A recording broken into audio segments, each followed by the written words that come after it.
आपने अल्पकालीन लागत फलन के बारे में पढ़ा। आपने ये भी पढ़ा कि अल्पकाल में कुछ साधन स्थिर होते हैं, कुछ साधन परिवर्तनशील होते हैं, इसलिए कुल लागत को हम कुल स्थिर लागत और कुल परिवर्तनशील लागत में विभक्त करते हैं। अब हम लोग यहाँ पर समझने का प्रयास करते हैं कि एक दीर्घकालीन लागत फलन क्या है। दीर्घकाल में लागत फलन, तो दीर्घकाल आप जानते हैं कि समय की वह अवधि है जब उत्पादन के सभी साधनों में परिवर्तन संभव होता है। तो यहां पर कोई भी साधन स्थिर नहीं होता है, सारे साधन परिवर्तनशील होते हैं। तो इसका मतलब है कि कुल लागत और कुल परिवर्तनशील लागत दोनों एक ही होंगे। औसत लागत आप जानते हैं कि प्रति इकाई उत्पादन की लागत को हम लोग औसत लागत कहते हैं। तो दीर्घकाल में औसत लागत की परिभाषा हो जाएगी TC/Q, कुल लागत बटे कुल मात्रा, उत्पादन की कुल मात्रा। उसी प्रकार सीमांत लागत की परिभाषा में हम लोगों ने देखा था कि उत्पादन की मात्रा में एक अतिरिक्त इकाई से परिवर्तन करने पर कुल लागत में जो परिवर्तन होता है उसे हम लोग सीमांत लागत कहते हैं। तो दीर्घकालीन सीमांत लागत की परिभाषा हो जाएगी TCn-TCn-1 या फिर ΔC/ΔQ, जहां पर ΔC लागत में परिवर्तन है और ΔQ उत्पादन में परिवर्तन है। तो हम ये कहते हैं कि सीमांत लागत को हम उत्पादन के सापेक्ष लागत में परिवर्तन की दर के रूप में हम लोग सीमांत लागत को परिभाषित करते हैं। अब हम लोग यहां पर समझने का प्रयास करें कि दीर्घकाल में औसत लागत की प्रकृति और सीमांत लागत की प्रकृति क्या होगी और ये दोनों में संबंध क्या होगा। तो दीर्घकाल में आप पढ़े हैं कि दीर्घकाल में जब उत्पादन की मात्रा में वृद्धि करनी होती है तो सभी साधनों में परिवर्तन करना होता है। तो जब सभी साधनों में परिवर्तन करेगा एक उत्पादक और उसके बाद उत्पादन की मात्रा में वृद्धि होगी, तो आप देखे थे वहां पर तीन स्थितियां उत्पन्न हो रही थी, जिसमें एक पहली स्थिति थी, वह पहली स्थिति थी increasing returns to scale. Increasing returns to scale, पैमाने का वृद्धिमान प्रतिफल। तो पैमाने का वृद्धिमान प्रतिफल क्या कहता है? पैमाने का वृद्धिमान प्रतिफल कहता है कि हम जिस अनुपात से साधनों में वृद्धि करते हैं उत्पादन में उससे अधिक अनुपात से वृद्धि होती है। जैसे हम लोग एक एग्जांपल लें, दो साधन हैं, एक श्रम और एक पूंजी, और इनकी एक एक इकाई से अगर किसी वस्तु की उत्पादन 10 इकाई हो रहा है, तो अब यहां पर कह रहा है कि जिस अनुपात से हम इन दोनों को वृद्धि करेंगे, मान लेते हैं कि इन दोनों में हम लोग दुगना कर दे रहे हैं, तो 2L और 2K हो गया। अब उत्पादन क्या होगा? दुगना से अधिक होगा, तो मान लेते हैं कि 3 गुना हो गया। ठीक है, तो 3 गुना हो गया तो 10 या 30 हो गया।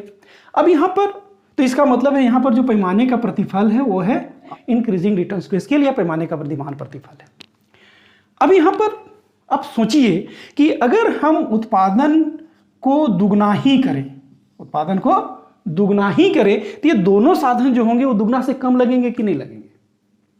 दुगना से कम लगेंगे।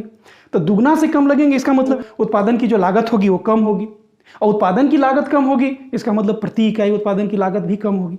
तो कहने का मतलब है कि जब तक पैमाने का वृद्धिमान प्रतिफल प्राप्त होता रहता है, एवरेज कॉस्ट जो वो क्या होता है? गिरता रहता है, औसत लागत में कमी आती रहती है। दूसरी स्थिति हम लोग देखे थे DRS के बारे में। DRS मतलब डिक्रीजिंग रिटर्न्स टू स्केल या पैमाने का ह्रासमान प्रतिफल। तो पैमाने का ह्रासमान प्रतिफल क्या कहता है? पैमाने का ह्रासमान प्रतिफल कहता है कि हम जिस अनुपात से साधनों में परिवर्तन करते हैं उससे कम अनुपात से उत्पादन में वृद्धि होती है। जैसे अगर हम यहाँ पर दुगना कर रहे हैं तो उत्पादन दुगना से कम होगा, मान लीजिए कि 1.5 गुना होगा या उससे भी कम होगा।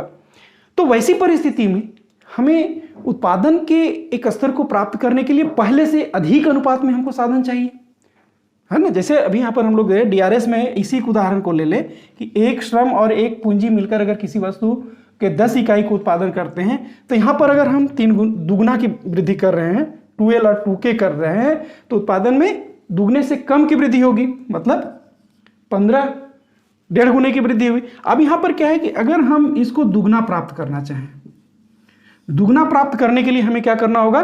साधनों के दुगने से अधिक अनुपात में वृद्धि करना होगा, मतलब 3 गुना करना होगा या 4 गुना करना होगा।